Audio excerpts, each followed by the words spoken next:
missed the moment the lights were dim and my eyes met my mother's glowing face, candles flickering, while she carefully swayed towards me, shielding the flames with her hand whilst the whole world sang for me.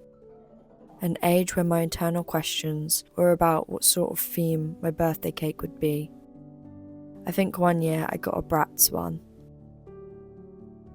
I would tightly squeeze my eyes shut and wish for something probably naive, like my parents getting back together, and forget it by the time I went to sleep and it was just another day.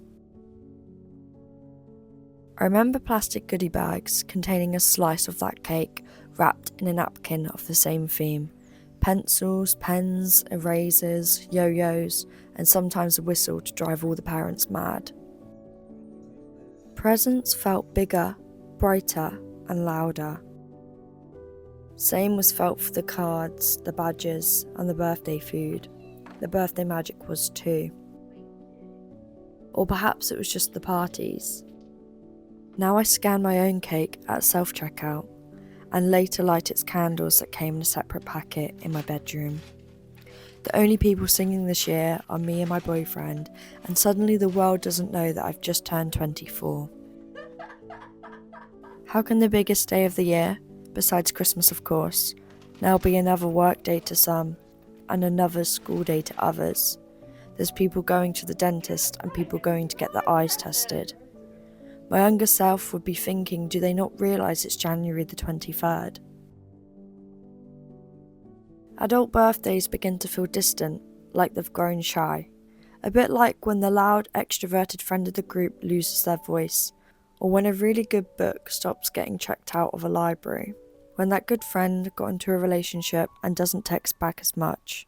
When you haven't got any occasion to wear your favourite sparkly dress, so it just hangs in your wardrobe collecting dust. It's like something that once was filled with so much magic has now retreated. And whilst it feels as though it's a temporary shift, the ultimate realisation is that it's not coming back and it's just another day to the world.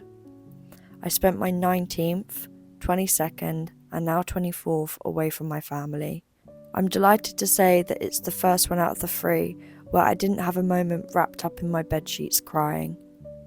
I like to think it's because I managed my expectations well this year, but part of me thinks it's because my boyfriend made it feel really special. Maybe I should give more credit to myself as I inch closer to a fully developed frontal lobe. But sharing my important day with somebody that ensures it's giving so much love and attention keeps the magic alive, and it's brilliant that I get to do that for him come the summertime. I roller discoed solo my last night of being 23, whilst my boyfriend clung to the skate hire bar, and we later played pool in the lobby of a hotel we weren't staying at, sipping mocktails. My first day of chapter number 24 was spent amongst other breakfast getters at Boston Tea Party, whilst we built an infatuation with a rather sweet dog that kept coming to us. The end of her lead being held by a guy in a business meeting the table next to us. Later we swam in a lido, chatted in a hot tub and sat in a sauna, listening to its members talking about lavish holidays and famous people they know, whilst we sat playing pretend for the evening, being given access on the grounds of a gift package. Later chlorine soaked our necklines as we ate fancy dinner in the restaurant that overlooked it all. The same restaurant that made me realise I've developed an intolerance to dairy, whilst we ate posh food covered in cheese that was not specified on the menu. Though we are vegans, we are also people pleasers, and thought we could just this once, to save it wasted to the bottom of a bin. We took an evening train home out of the posh end of the city and returned to my room where we sang, ate cake, and I opened my gifts sent from various family members across the country.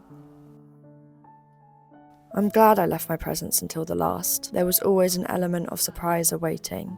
This year's wish was not forgotten by the time I went to sleep or by the time I woke up. In fact, my wish even came true exactly a week later, the same wish I was manifesting as I journaled up trees in a recent video. And I can now reveal that I won the Employee of the Year award on the 30th of January. 1 out of 2,000 employees in the company.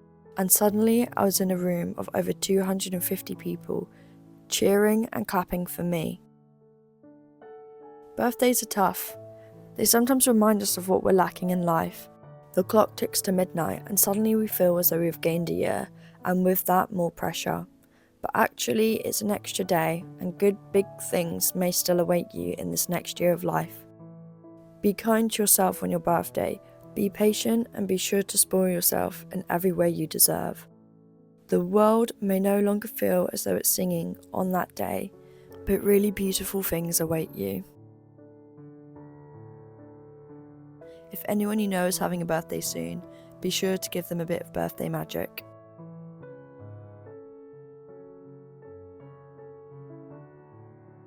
Thanks for watching this video and for being with me for a new chapter.